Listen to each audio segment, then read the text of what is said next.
بسم الله الرحمن الرحيم الحمد لله وحده والصلاة والسلام على من لا نبي بعده. Assalamu alaikum wa rahmatullahi wa barakatuh. Welcome to all our viewers. You're watching live Ask Eman, broadcasted from the London studio of Eman Channel on Sky 757. We're also streaming it live on our Facebook page as well as on our YouTube channel. So please don't forget to like, share, comment and subscribe to our Facebook page, YouTube channel. Follow us on our Twitter.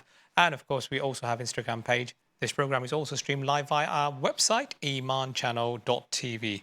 I'm your host, Qamarul Islam. Joining us today, none other than Shaykh Shaqur Rehman. Assalamu alaikum. Wa alaikum salam wa rahmatullahi wa barakatuh. Thank you very much for giving us your valuable time on the hottest day of the year. Apparently, it's record breaking. I was in my car this afternoon and I was going to Dhahar.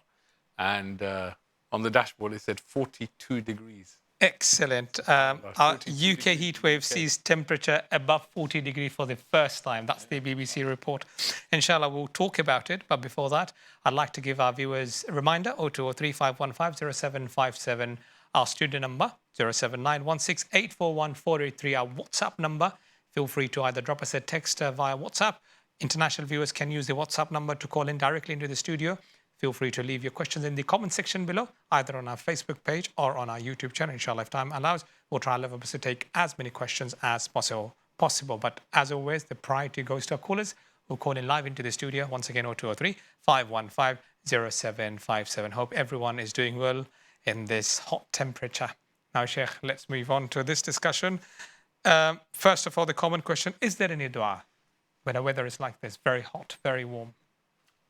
Allahu A'lam. I don't know anything of the dua for the heat. And that was the norm for the Arab climate anyway. The heat was normal. And in the Arab world, especially in Saudi... This is nothing. I wouldn't say it's nothing. Because the heat here is very different. In the UK, it's very different to over there. Remember, their buildings and everything is very open. That's correct. So it doesn't because it's designed that way. And also, one of the brothers, he was telling me about the UV light and the strength of it here is more so than over there. Allah knows best. Yeah, is that why we see fire across the Europe or Canada or Australia? He was saying we don't see that in Middle East or Africa. Yeah, the strength of the sun, the rays, etc., causes more skin problems and things like that as well when it's here. But specifically, what I was reflecting on earlier today is that, the heat of just this temperature, we can't take it. What about the heat of Jahannam? Yeah, and we all know the famous hadith that this fire on this earth, the fire on this earth, is just 1/70th of the fire of Jahannam. And look, we're baking and we can't take life in this heat. How would it be actually living life in a heat that is unimaginable, 70 times hotter than the fire of this earth?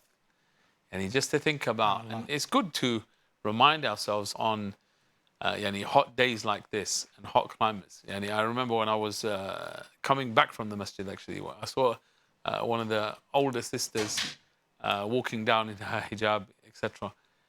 And mashallah, I had to praise Allah. May Allah bless that sister and bless our sisters. They have to cover and wear the black and they're walking around in that heat. May Allah reward them. That is not an easy task. Whereas, you see the people who are not abiding by the Sharia, not living according to Islam, not Muslim, they take everything off as much as they possibly can. Yet, the Muslim fears Allah and will adorn themselves with whatever Allah says, adorn yourself, no matter what the circumstance. And that in itself, you go through the heat and that difficulty in this world, and you get the pleasure of Allah and the bliss and the coolness. And if you don't go through that difficulty in this world, then you have the punishment and torture which is everlasting in the hereafter. Indeed, and Allah tells us to always reflect, ponder, contemplate. Also, another thing you've mentioned about the hijab with regards to sister, I have to touch this point about the brothers, because we always have an understanding, our sisters, our daughters, our mothers, inshallah, needs to adhere to the Sharia. But when it comes to brother, I have witnessed it yesterday, even including today. They were wearing shorts, mashallah, practicing brother, or known to be practicing brothers, but when they sit down, the length of the trouser actually goes above the knee. Sometimes even it can be as good as a football short or even shorter than that. Now, we are not taking this seriously, or is there a leeway because the temperature is hot? And it's better to have the knee covered, but it depends. What's the on satar for men? it depends exactly on the school of fiqh that they follow. Okay. So there is some difference in that, but it is always safer to take the opinion that says from the navel to the knee must be covered for a man in front of anyone else. Okay, so and obviously more so, more so when there are all kinds of people around, and especially the other gender, obviously. So, it's modesty. When the Prophet ﷺ said, "Inna li kulli dinin khuluq," every religion has a particular distinguishing trait. And he said that the khuluq of Islam is al-haya, is modesty. So that is not specific to the woman or the man, but rather that is for every Muslim. So, the Muslim should adorn themselves with haya, with modesty. Modesty means that you wouldn't just walk around, even as a man, without your top on in front of everybody, unless there was a need to do so. We have a culture in the Western society, but as Muslim men, we don't remove our top in public. Is that what you're saying? Yeah, that would be better, obviously. But obviously, if there's a need That's different. and something like that, then there's no problem. Al-haya shu'batun min al-iman.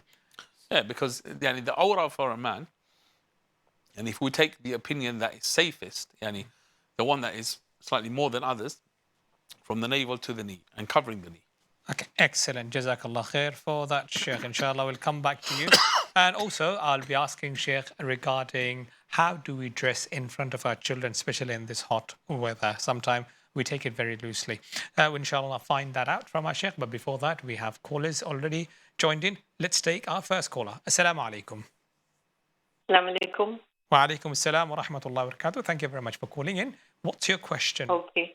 I have a question for with the Sheikh regarding, say, if one is praying Isha and regularly she is praying with her, thinking that, in the morning for Fajr, for Tahajjud, she might not wake up, but she does. And is it okay that she does the witr with the Isha? Second question. Even after the Isha? Alongside. After the Isha. And the second question is when we are performing Umrah, so sometimes we have to literally go to the mosque and do the At-Tahiyyat Masjid. And that is, again, after, I normally do it, the witr along with the Isha. So can I do that and then do the tahajjud? The second question, clear. That is after the witr. Okay, sister, So, I have to stop you. Kindly, if you can repeat the second question, it's slightly not clear to us. What's the second question again? Okay, the second question was that if one is going for Umrah, and of course you have to go to the mosque and pray 2 rakat, the At-Tahiyyat Masjid. Tahiyyat al-Masjid, okay. Which masjid are we talking about here? Masjid al-Nabawi. Oh, Masjid, okay. So, and if we have to say that before we pray, whenever we enter the mosque. So one already has done the witr. So is it okay to do the At-Tahiyyat Masjid and then I see. the Okay, what you mean. tahajjud? Okay. Yeah. Okay. Thank you. Jazakallah. Thank you very much. Barakallahu fiki. Let's start with the first one, witr after Isha. Okay. Witr is prayed after Isha, so that's a normal practice. Now, whether you pray it straight away after Isha or later on, that's up to you. Now, the sister was talking about tahajjud and fearing that you don't wake up during the tahajjud time, so she prays the witr after Isha, probably immediately after Isha, which is normal for many people. That's perfectly fine. And even if she wakes up and she manages to wake up for the tahajjud time, okay, and that, especially now in this period, if you're going by the 18-degree timetable, then Fajr is very early, so around 1 o'clock or slightly before, if you look at the timings. Now, that would mean that there's not much waking up time, so you would pray both your Isha, and then you would pray your Tahajjud, and then you would pray your Witr. So anyone following the 18-degree timetable, they would be doing that right now, because people are going to go to sleep after they've done that, because if your Fajr timing is coming in at 1 o'clock or thereabouts, then you're not going to have much time if you go to sleep. You're not going to wake up, are you? So with Isha, very late, 11:15 or something like that. But if a person follows the later timing of Fajr, then, that's about 3 o'clock or just after.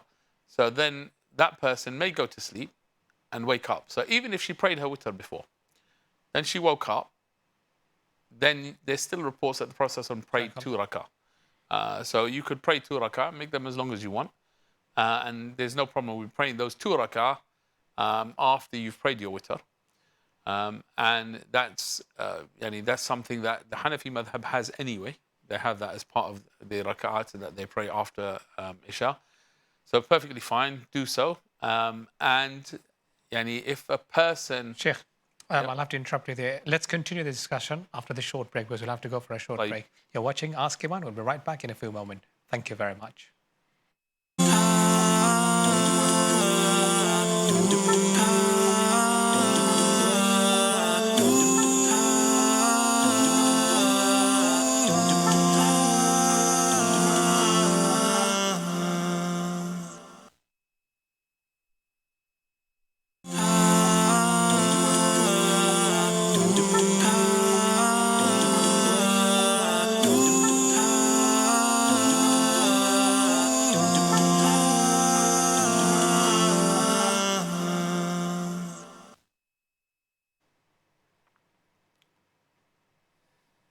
Come back. You're watching Ask Eman live on Eman Channel Sky 757 in conversation with Shaykh Shaqur Rehman. We're streaming it live on our Facebook page as well as on our YouTube channel. So please do like, share, comment, and subscribe our Facebook page, our YouTube channel. Follow us on our Twitter, and we're streaming it live via our website, emanchannel.tv. We had a caller in the first segment asked questions regarding or related to Witr and Umrah. Shaykh was answering the first question with regards to praying Witr, or if someone has prayed Witr and Qiyamul Layl, Tahajjud, how it needs to be offered. Shaykh was explaining. If you have missed it, you can see the video either on our Facebook page or YouTube channel, or you can watch the repeat or Ask Eman highlights either on Sunday or Monday. Shaykh, over to you from where we left. Okay, so we covered the praying Witr and then the allowance to pray 2 rak'ah even if you prayed Witr. So if the sister had prayed her Witr and went to sleep and then woke up at Tahajjud time, praying 2 rak'ah after that is not a problem. So do that and make it as long as you want. And then the sister asked about going to Masjid Nabawi, and then Tahiyatul Masjid. And can she pray that after she's already prayed Witr? She prayed the Witr. So here, if you go back to the first question, praying 2 rak'ah after the Witr is not a problem anyway. And this is another issue here. Some of the scholars said that these types of salahs that have a reason for praying them, there's no problem in praying them even at prohibited time. Even at a prohibited time, there's no problem in praying them. Example of prohibited time? So a prohibited time would be, say, after Asr. After Asr, you come into the masjid. And before you sit down, you pray 2 rak'ah. Tahiyatul Masjid. Okay. Okay. So the greeting of the masjid, Tahiyatul Masjid, you're going to pray 2 rak'ah. Okay. So this is a reason for praying this salah. When you come into the masjid, before you sit down, you should pray it. So this is one of those salawat. Like the 2 rak'ah that you pray behind Maqam Ibrahim. Whenever you finish your tawaf, you have to pray 2 rak'ah behind Maqam Ibrahim. Whatever the time is. Even if it's after Asr. Or even Zawal time. Or, whatever time it is, you're going to pray those 2 rak'ah. Okay. So these types of salahs are exceptions to the rule. Okay, so there's no problem. For this, the question she asked, I've prayed my Witr, I've come into Masjid Nabawi, before I sit down, I want to pray 2 rak'ah. There's absolutely nothing wrong with that from any angle. Okay, so thank you very much. And before I move on to the next caller, we had discussion about heat wave and what kind of dress code we should be adhering to. One more question before we move on to the next caller. As parents, sometimes we dress down in front of our children. So in Islam, we have responsibility and a role to play as a parent, even if the weather is warm, hot, whatever it is. What kind of, even if we dress down, children as a role model, how do we dress ourselves, especially in this hot weather? Okay, this is very simple. The same principle that we mentioned in the beginning. The best thing for you to do as a man, you cover between the navel and the knee, being the best thing. And we talked about there is some difference of opinion in the yani, schools of fiqh in that. And we said take this approach because of more modesty in this, right? So the man covers from the navel to the knee. Now, the woman, for instance, what should she cover? In front of other women, the mandatory part that she has to cover is, again, in front of other believing women, she should cover from the navel to the knee. Okay, but obviously, modesty means that you cover the upper part as well. So in front of our children, we want to teach them modesty. We want to teach them haya because this is part of our faith. This is fundamental to our faith. So we would dress down, okay, t-shirt or something like that, or vest even for a man, etc. And even for the woman. But as long as the chest is covered and most of the skin is covered. Okay. But if some of that becomes uncovered in front of our own children, it's not a major issue. Okay. Yeah, that's not a major issue. But the mother in front of her boys, yes, she should cover this area as well. Especially grown-up boys. Yeah, grown-up boys, definitely. Obviously, that's more. But And also that for is grown-up much more daughters' relaxed. father as well. Pardon? Grown-up daughters, the father as well need to make sure. Both ways, we said. But remember, for the man, the mandatory part is Khalas. navel to the knee. So even if the father was to walk around without a top on in front of his own children, there's no problem with that at all. Okay. Yeah. But the mother, more so, she would cover the chest and the area. Even if the clothing was tighter, wouldn't be a problem as long as it's covered. Yeah? Excellent. So, even if the mother was to wear like a vest top, but she's covered, yeah, and she has her underwear underneath, etc. But she's covered, and even if the clothes were tight, there wouldn't be a problem with that. Jazakallah At khair. home. Jazakallah khair for that clarification. Hope it's clear. This is a show where we address issues such as the matters that we have discussed, and our guest always answers the question according to the Quran and Sunnah. If we are confused, if we are not sure about something, pick up the phone and dial 0203 515 0757, our studio number 07916841483, our WhatsApp number. And of course, if you have any conditions or medical conditions which creates an issue with regards to any clothing, then please speak to a qualified doctor and take the appropriate advice. Moving on swiftly to our next caller. Assalamu alaikum. Assalamu alaikum. Riyaz, brother Riyaz. Wa alaikum assalam wa rahmatullahi wa barakatuh. MashaAllah. Thank you very much for calling in, young caller. Yes, what's your question? My question is, how long did it take for the whole Quran to get revealed, and what was the last surah to get revealed? Excellent. Thank you very much. Any other question? That's it. Jazakallah khair. Barakallah fiqh. Young caller, regular viewer, always ask questions. And thank you very much for taking permission from your parents to call in to the studio, Sheikh. Okay, as we know, the Quran was revealed over the lifetime of the Prophet his prophet, when he became a prophet at the age of 40, passing away at the age of 63, so 23 years over which the Quran was revealed from beginning to end. Now, the last verse to be revealed, Or last surah. is in the last verse to be revealed. The last part of the Quran to be revealed is towards the end of Surah Al-Baqarah. Yeah? So that verse is in Surah Al-Baqarah. So I'm not sure what the brother means or what the caller means by the last surah. Does he mean the last part of the Quran or the last full surah? It's not clear. Okay, so the last part of the Quran to be revealed is just before Ayatul Dain, which is right at the end of Surah Al-Baqarah.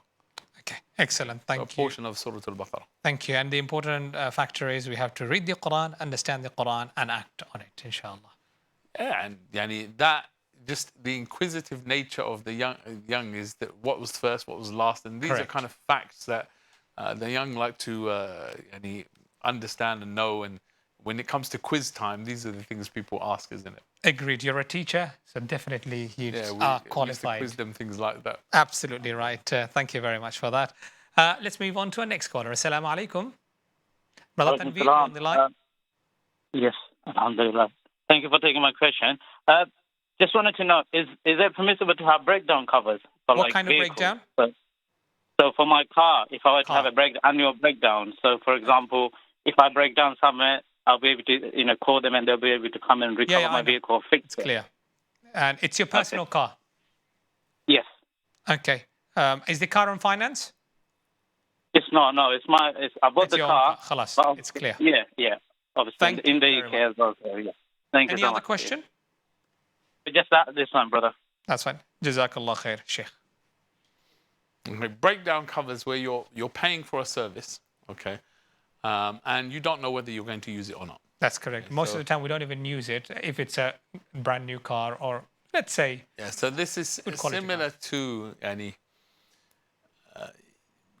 In essence, okay, let's go back to the old fiqhi discussion first and foremost. Okay, when we pay for something, we're buying something, whether it's a product or a service. There can't be any ambiguity in the service at all. Yeah? So you know what you're paying for. There's a set amount you're paying, and what you're going to get is very specific. It's specified as well. Yeah. So if it's a product, you know, I'm buying that cup, for instance. I'm paying this much. I'm getting that cup. So you know what you're getting, and the other person, the seller, knows exactly what they're getting. Okay. In this type of transaction, there's a lot of ambiguity here. Right. What am I paying for? I may never use anything. So it's problematic from that sense. But when you look at these companies, insurance companies, yeah? Yeah, insurance companies, but we're not talking about insurance exactly. Although this is very similar to insurance, isn't it? Correct. So when you look at these companies, they have these statistical models and all the rest of it, and they know they are never going to lose. Okay, they have worked it such that they will never lose. They will never lose. Okay, so if you had this cover, the transaction is problematic. Yeah? The way it is phrased and the way it's put together. Yeah. Transaction is problematic Islamically. Okay, now when it comes to previous models, there's been like a model where you put money into a pool, and those who are in the pool take benefit from that service. Okay. That would have been perfectly fine. But this model has Islamic problems on it. So that means it's best to avoid, and especially if there is no legal requirement or mandatory legal requirement to have it. Yeah, but there are certain contracts when it becomes part of your insurance that you have to have sometimes. Okay. Excellent, inshallah. Thank you very much for that. And it's a good question. Thank you very much, brother, for asking. We'll be right back after a short break. Do stay tuned with us. You're watching Ask Eman. Thank you very much.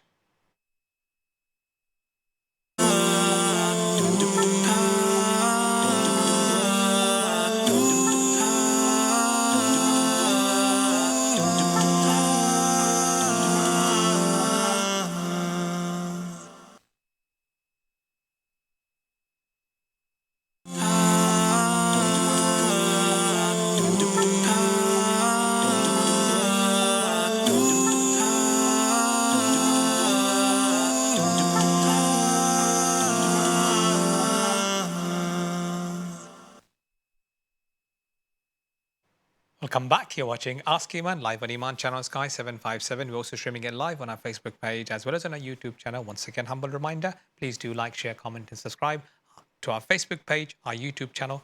Also, we're streaming it live on our website, emanchannel.tv, in conversation with Shaykh Shaqur Rehman. 0203-515-0757, our studio number, 07916841483. In the previous two segments, alhamdulillah, we've taken callers. Let's take our generated question on this segment. Inshallah, if time allows, we'll take some more calls. Sheikh, the first generated question for the show.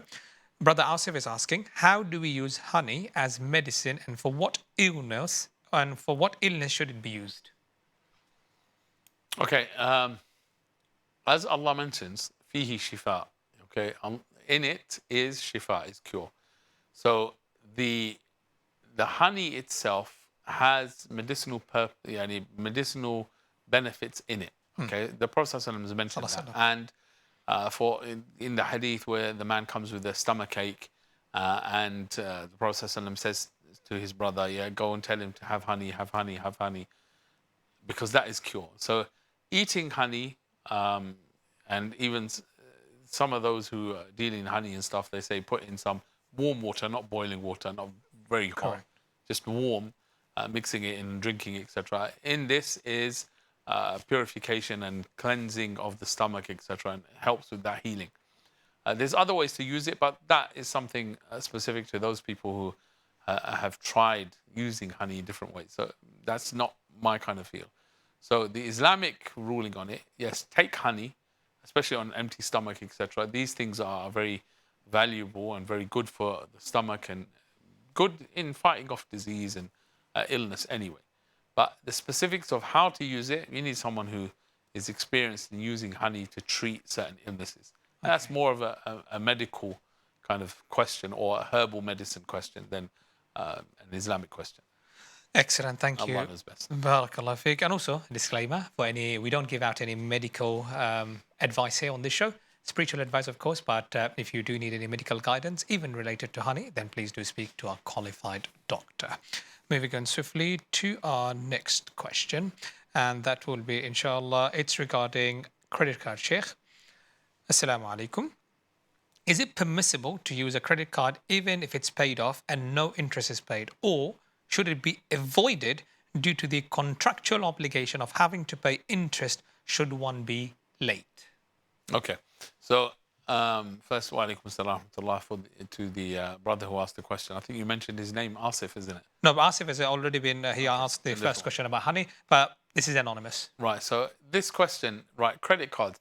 In today's modern age, unfortunately, there's certain transactions that you can't make except with a credit card. So here, if you don't have the credit card, you can't actually function in that particular field or that particular issue that you're trying to do. And also, you need to save yourself. Certain times, if you use a credit card to pay for something, you're covered. And if someone, the company tries Consumer to rip you off or whatever, the credit card company will chase them and you'll be protected. Your money will be protected and you'll be able to get your money back, etc. So if you're not going to pay interest and you're not going to incur interest and you've mitigated that part of it, and you'll never fall into that condition, although the condition is a problem in the contract, but you're never going to fall into it. There are those who have said that it's permissible. So you either have that money put away to the side that you're using and you'll easily be able to pay it off, and that's guaranteed for you. So either you have it and you'll do it yourself in another account or whatever, or you have someone who will cover it for you and you'll never incur the interest. So some have made that permissible if you do it like that, okay, because you need it to function in a certain particular way. If you don't need it and there's no actual need for you to be using a credit card, then obviously that's better to avoid.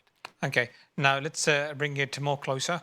This year Hajj was very, very difficult. There was a bit of controversy there.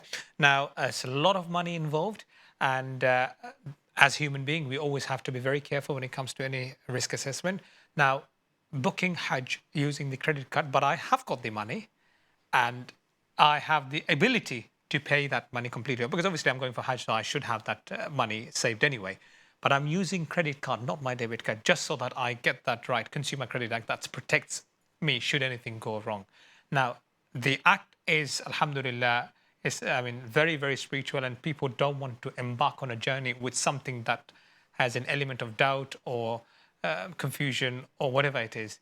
What would your take be on that? Yeah, like any other transaction like this, where especially this year there was a lot of problems, and there's going to be a lot of problems when a new system is put in place. Correct. Someone who did that, what would be the issue? They've got the money, they have mitigated the fact that they're never going to pay interest on that. They only did it because there's a real, genuine fear that they could lose all their money. Yeah.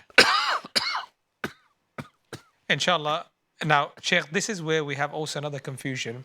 That yes, the element I had questions like, yes, you have the element of fear, then there is a concept of tawakkul, relying or trust on Allah subhanahu wa ta'ala. So can we relate this? Yeah, you're taking the means that are there in front of you to mitigate putting yourself into real problems. And if you think, this year people are paying £10,000 for the Hajj, and that's one person. Two people, £20,000.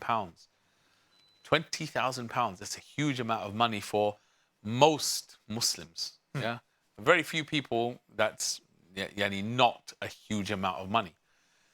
So they need protection, and the only way they're going to be protected with the current laws in place and the current policy or regulation regulation is by going through a credit card. So here, because it's a dire need, a real need, because if they lose that money with nothing coming back, that's their life saving for many. That's a huge problem. It's a huge problem. So someone who did that, inshallah, there's no problem. They've got the money, they've covered it, they're going to make sure they're not going to fall into interest. Yeah, the clause in that contract wasn't the basis of the contract. So it's a lesser issue, and they're going to mitigate that anyway.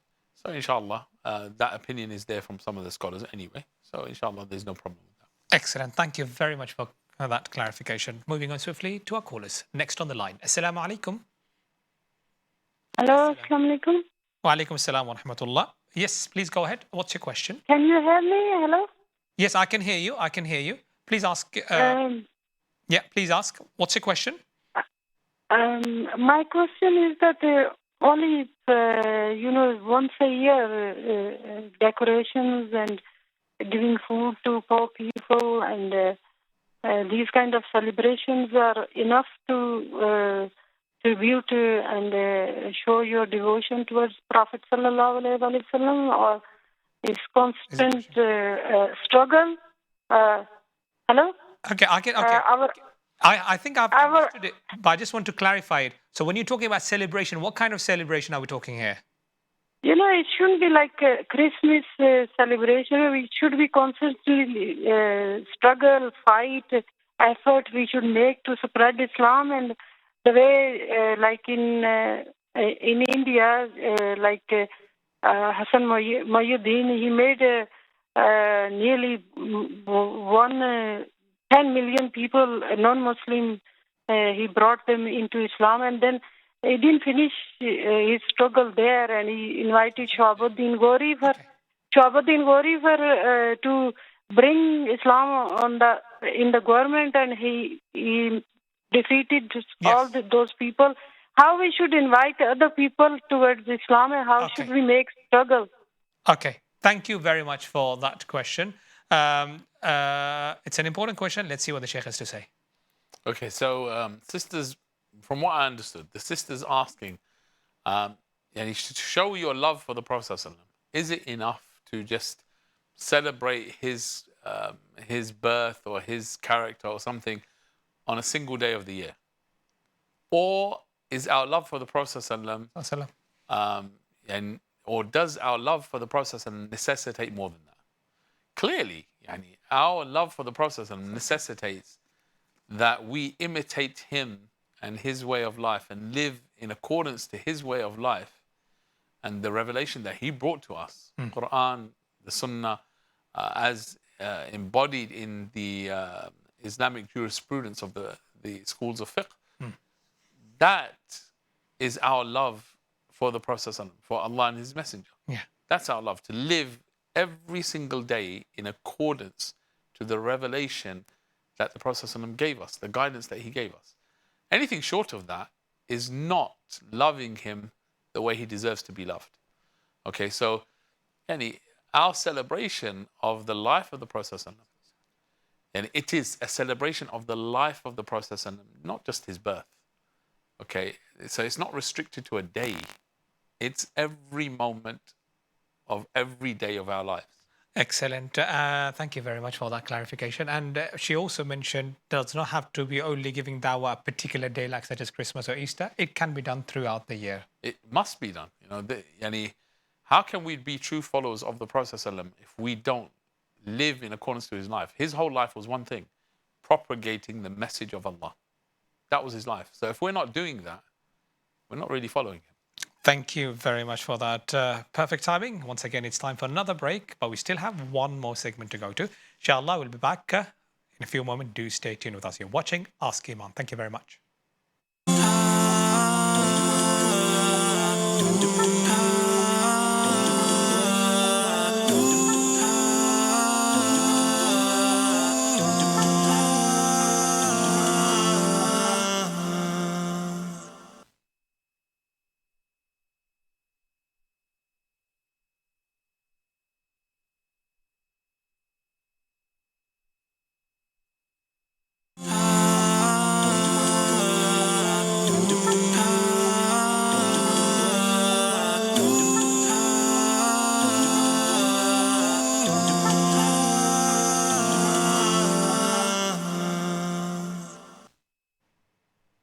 Welcome back. You're watching Ask Iman. Final segment, broadcasted live on our Eman Channel Sky 757 in conversation with Shaykh Shaqur Rehman.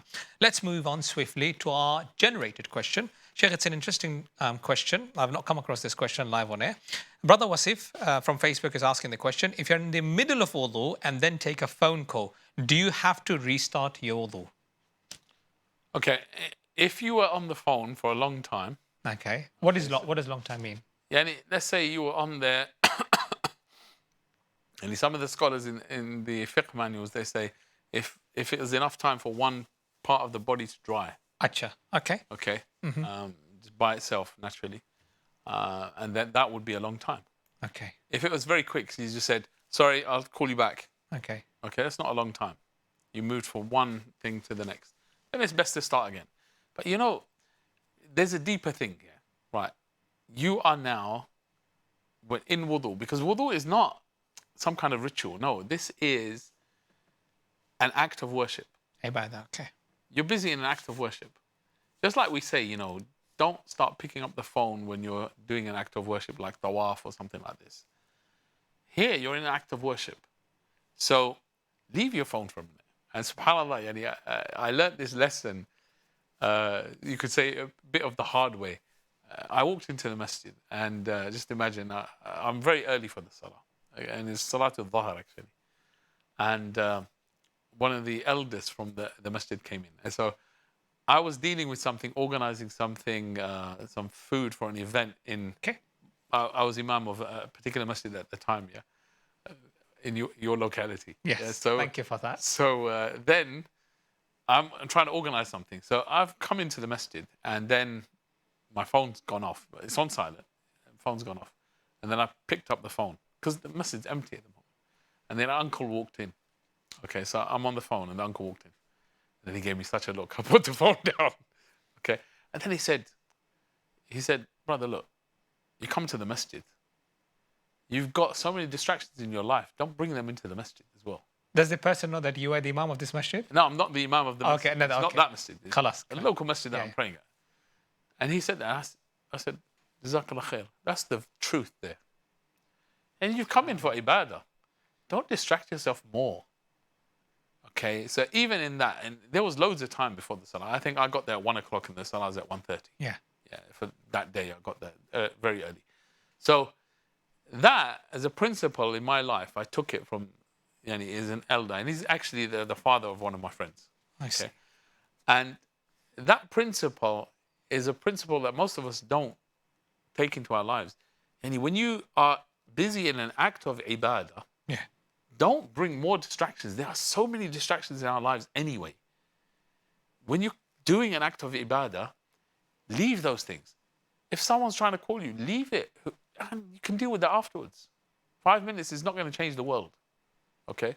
Finish the ibadah that you're busy with. When you go into the masjid, forget your phone. You're there for a purpose. Don't distract yourself. Busy yourself with dhikr of Allah and that which you're there for. So, the question, don't pick up the phone when you're making wudu. That's the best thing for you to do. Avoid it, even if it's emergency. Focus on the ibadah. Focus on the ibadah. Finish the ibadah. It doesn't take more than a minute or two to make wudu. Excellent. Even I've noticed when I'm working in the city, if either you're in a board meeting or even a general meeting, if a call comes in, even if it's an emergency, you finish the meeting, you walk out, and then you answer the phone call. And that's for worldly matters. So what about ibadah? This is more important, isn't it? Excellent. Thank you. Next question is definitely something, alhamdulillah, you have dealt with. And it's a YouTube question. Amatullah is asking, when do you stop making dua for a certain thing? Especially when it is about marrying a specific person if things are not going your way. Is it a sign, perhaps, to stop making dua for that certain person? Okay. This is the matter of the heart, isn't it? It is indeed. About it's blind. someone who's... the heart is blind. No, the heart is not blind, Yakhi. Love is blind, as they say, yeah? The heart is not blind. Okay, so this is an interesting point. Now, we need to go further back, actually, in this question. Right. Should we even make dua for something specific? Okay. I want something, I want this particular job, or I want this particular wife, or I want this particular house, husband, car, etc. House, car, whatever it is, yeah? The sister's asking, she wants to marry a particular guy and a particular brother. And when should she stop making dua? Oh, Allah, facilitate marrying him. Yeah. If you look in the dua in itself, dua al-istikhara, it doesn't say, oh, Allah, grant me that. No, it says, oh, Allah, if this thing is good for me, then facilitate it. And if it is bad for me, move it away from me and facilitate that which is better for me. Okay, that's the dua. So in that is a secret. Allah is telling you, if you ask for anything specific, always qualify it with, if it is good for me. And if it is not good for me, give me something else, which is good for me. You mean replace it with something better? Yeah, give me something better. Give me something instead of it, which is good for me. What does this teach us as a general principle that we should take in our lives? Never say to Allah, oh Allah, give me that thing. Full stop. Never. Oh Allah, facilitate for me this thing if it is good for me in this world and the next. Okay. That's our dua. That's the Salatul Istikhara. Okay, now, yeah, that's what we take and learn in Salatul Istikhara. But it's something that we should learn for every single dua that we make. Now, secondly, when should I stop making dua for that specific thing? Okay, Allah is telling you, right, in the dua itself, you make a dua of Istikhara, oh Allah, give me that and facilitate it if it's good for me. Then you're finding obstacles, it's not good for me. Then, khalas, you're going to move on. Say, no, I'm not going to go through with this. Move on to something else. Now, you're not going to make dua again for that thing because you've decided not to go through with it because it wasn't happening. There was obstacles. So you saw that as not being facilitated, so therefore Allah didn't want it. So you moved on. So if you move on to something else, you've made that decision. Now you're going to be making a dua for that other thing that you've gone towards. So that's how we should take it. But never stop making dua. That's the key. This reminds me of a verse. عسى أن تكرهوا شيئا وهو خير لكم وعسى أن تحبوا شيئا وهو شر لكم والله يعلم وأنتم لا تعلمون. If you can kindly translate it for us. Okay, so it's the other way around. Yeah. عسى أن تحبوا شيئا وهو شر لكم. Yeah. So here, perhaps you love something, but it's actually bad for you. Perhaps you hate something and it's actually good for you. Yeah. So here, whatever it is, okay, Allah knows if it's good or bad for you. Yeah. And only Allah knows, because He knows the big picture and how things are going to play out, and we don't know. So leave things in the hands of Allah. Oh Allah, if it's good for me, give it to me. Oh Allah, if it's bad for me, give me something better. Okay. That's it. So it should never be, oh Allah, give me that thing, full stop. Okay. Because Allah has the infinite knowledge and we don't have the infinite knowledge. Okay. Next question from WhatsApp. Are we allowed to listen to Quran in the background whilst doing other things? Having Quran on, there's no problem with that, and you're doing other things and you're not focusing. At times you will listen to it, and at times you won't be listening to it. But it being on, you'll find most people don't have a problem with that. There are cultural opinions, etc., that say that is bad manners to the Quran. Yeah, but if the Quran is on in your house, there are many blessings. Okay, and children will pick up, and someone is normally listening. At certain points, you'll listen, you'll tune in and out of your listening to the Quran. So I don't see any problem with that. I don't see it as bad manners. Rather, I see it as something good. And you will have different cultural views of, does this constitute any good manners to the Quran or bad manners to the Quran if you're not fully attentive to it. But practically, we find a lot of people who have memorized Quran at a very young age. It was because this was happening a lot in their household. Okay, so that is a norm. And you'll find that very normal in the Arab world, etc. And you find them very good with the Quran. They're picking it up just because constant hearing of those surahs, those verses, etc. And always being played in the background. Excellent. Thank you very much. I literally have 1.5 minutes. We all know the answer, but because the brother is asking Abu Talib, I need ordinary level of maths to graduate and be issued a certificate from the college. I'm not good in maths, but however, someone can write on my behalf. Is that allowed? It doesn't need answering. We're not allowed to cheat people and cheat ourselves. Thank you. So, strive, ista'in billahi wa la ta'jaz, seek Allah's aid, and don't feel incapacitated, and get on with it and do your best. And Allah will give you. Is there sometime we're looking fatwa so that we can make our life easy? We're always looking for fatwa to make our life easy. I don't think that is ever going to change them. We want ease for ourselves, but as human, I think that's what we want. Yeah, we shouldn't cheat ourselves, and we shouldn't try to cheat others in trying to gain that ease. Excellent. And of course, most important, not to break the law of the land, and most important, the law of the institute or university. It's plagiarism. A lot of other things can come into factor, so we won't be doing such things, inshallah. Jazakallah khair, Shaykh, for your time. I look forward to seeing you again in our future episode. Hopefully, you'll give us more time, inshallah. Jazakallah khair. Barakallah fiqh. With this, we come to the conclusion of our today's program. Inshallah, the next day or tomorrow, the program is Ask Eman Urdu. If you would like to ask a question in Urdu language, then it's your day. Please pick up the phone and dial 0203 515 0757, our studio number. And of course, you can send us a WhatsApp for tomorrow, 07916841 483.